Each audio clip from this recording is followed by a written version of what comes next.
veterans aren't getting the services and the benefits that they are entitled to. Is this what this government wants, to try to push us away so we cost them less money?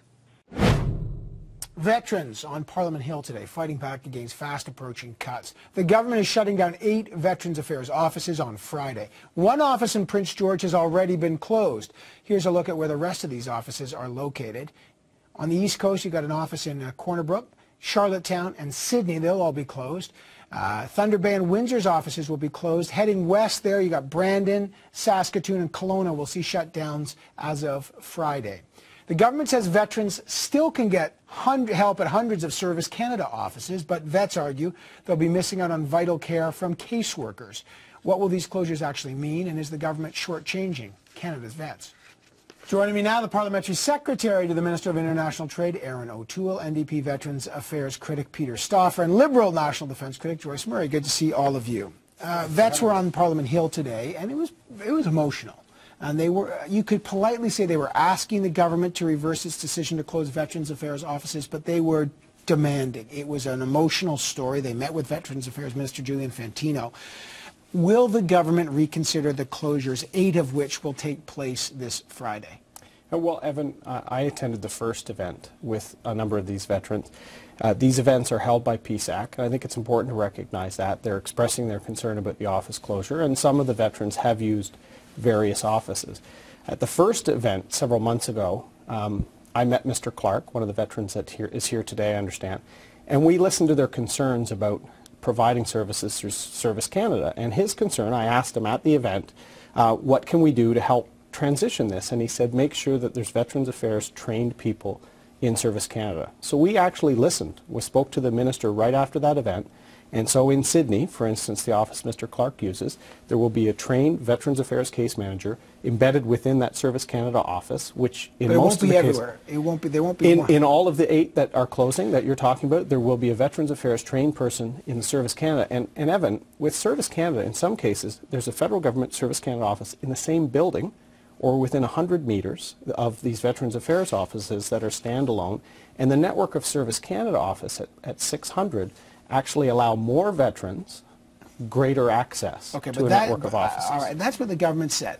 But veterans, when we listen to them today, some of them are saying a different story. Now, I know you say it's PSAC, there's a union element here, but let me just, at risk of dismissing these guys as simply spokesmen or mouthpieces of unions, look what Ray Lamore, a World War II vet from Thunder Bay, said today. I want you to listen to this. We are all being betrayed by our government.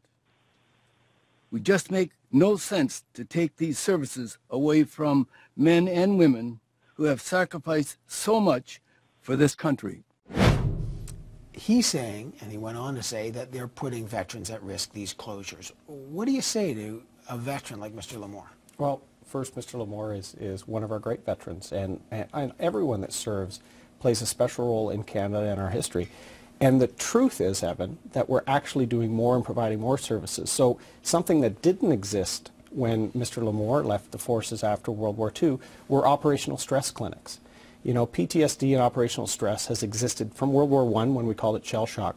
Now we're actually opening a network. We have 17 operational stress injury clinics to deal with post-traumatic stress, a whole range of issues. But he still feels betrayed because these offices are being closed. When you consider the fact that there's Service Canada will be an option. Veterans with mobility issues can get home visits. There's the MyVac account for some of the newer veterans that are Afghan veterans that may want to monitor their own account on their smartphone. Or Veterans Affairs is doing its best to make sure that they're providing services from our traditional veterans, World War II and Korea, right through to our modern day veterans from the Cold War into Afghanistan. It will not be a perfect system. And when there's breakdowns in that system, we have to fix it. But in terms of the network of Service Canada offices offering vet services, this will actually allow more veterans closer service. All right, so Peter Stauffer, the government, despite what some of the veterans are saying, they're actually saying it's better, not worse. What do you say? It's simply not true. I've already had veterans across the country go into Services Canada offices, and what they were told quite clearly, here's the 1-866-522 212 number, and there's a computer over in the corner that will assist you. Don't forget, Evan, as Services Canada also suffered an awful lot of cuts across the country as well. And to have one person in an office in these 8 areas that closed, let's not forget Prince George closed earlier. The reality is one person can't replace the job of 13, for example, that are in Cape Breton. And what these personal services offer the veteran is the comfort to know that when Mr. Clark or someone goes into these offices, they're already dealing with people who understand their concerns, who know their history, who know the trigger points of their post-traumatic stress disorder, that can offer the comfort and the speed in order to get their resolutions fixed immediately. That service simply will not and cannot be provided in the same manner at a Services Canada When the office. government says they've spent more money on vets and there's more services, what's your response? My response is quite clearly, we have asked quite clearly where that money was spent and where it was allocated. We have yet to get a response from that. But there is no question that when you look at the new Veterans Charter, which was a concern as well, that had improvements to veteran services. There is no question about that. But when you close these offices across the country, and if you also look at other things they're doing with the transfer of St. Anne's Hospital, DVA is facing over 2,000 employees will be losing their jobs within DVA by the end of 2014-2015. That is a almost 50% cut to that department. And that sends the wrong message to veterans who and their families and RCMP members who require that assistance. Joyce Murray, again, and we've been going over this for a number of months. It was about the closure of these offices, and we've talked about the areas where some of these are being closed now, and then the shift towards different services. What do you make about it? Is it simply that some of the older veterans are having a difficult time adjusting and there's different service, or is the service actually gone down?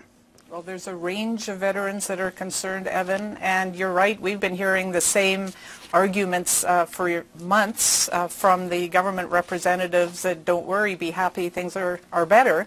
But in fact, that's not the veterans' experience, and I think it's very, very disrespectful that in the first place, a lot of these changes were made without proper consultation, and then the government keeps insisting that they're fine when the veterans are saying, no, our experience is this isn't working. So one of the veterans who came today to Ottawa told me that he spent an hour waiting on a line to get through to Service Canada, and when he got through, the person said, oh, sorry, we can't help you with that. So as well as the lack of continuity, the lack of in-depth knowledge of how to help veterans, with some of whom are suffering from complex mental injuries, but when the the Prime government needs to Minister listen. says, and you heard Aaron O'Toole, this is an improvement to the service of veterans because you've got over 600 service centers now available to vets, okay? They can go anywhere. What do you say to that? Well, there may be some things that were not there before, and that's good. That's what we need.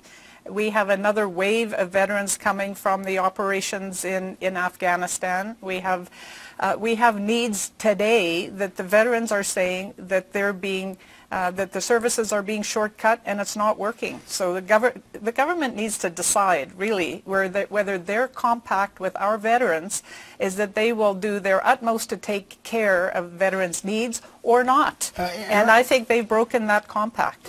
The vets were on the Hill today. I've spoken to them.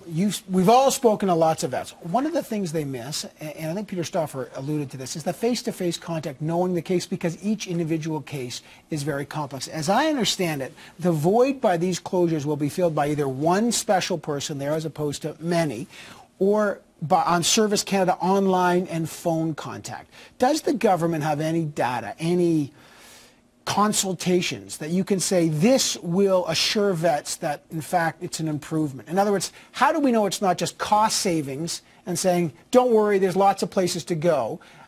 What data do you have to vets to say we promise you things will get better, here's the proof, as opposed to we're saving a lot of money on this, deal with it? Evan, this isn't just about saving money. It's actually about, as I said, building in flexibility. But are you saving money? I think it's reallocating money. There's $700 million more in the budget per year on average than when we took government. We're spending more, but we've got to spend it wisely. You talked about personal contact. In fact, that's why the Royal Canadian Legion was set up for that after the First Great War. But these centers, you've got to remember, Veterans Affairs centers are more for the administration of benefits and that sort of thing. If a veteran has a mental health issue or an operational stress injury issue, the centers we're opening, the operational stress injury clinics across Canada, we've opened 17, are actually the places where that interaction, where a veteran that is suffering can have more of that dialogue. Will there be specialized knowledge at these Service Canada? I mean, I think that's what the vets are wondering. They come to their problems and they're going to have one person there that knows that's the issue? As I said at the outset, that was a point Mr. Clark made directly at the first PSAC event. I took that directly to the minister and said that's a valid point. These offices, they're accustomed to going to in these 8 offices. And even though the Service Canada is literally co-located, we need to make sure that there's that expertise, and we've provided that. So those 8 offices, is that enough? There's a Veterans Affairs trained person. You've got to remember, Evan, we've got to spend money wisely and innovative to meet all needs.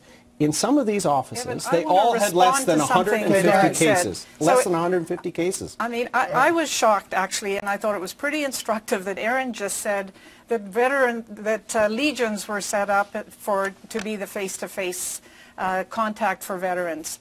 And at the same time, Legion halls around the country are struggling and are not getting much support from the government.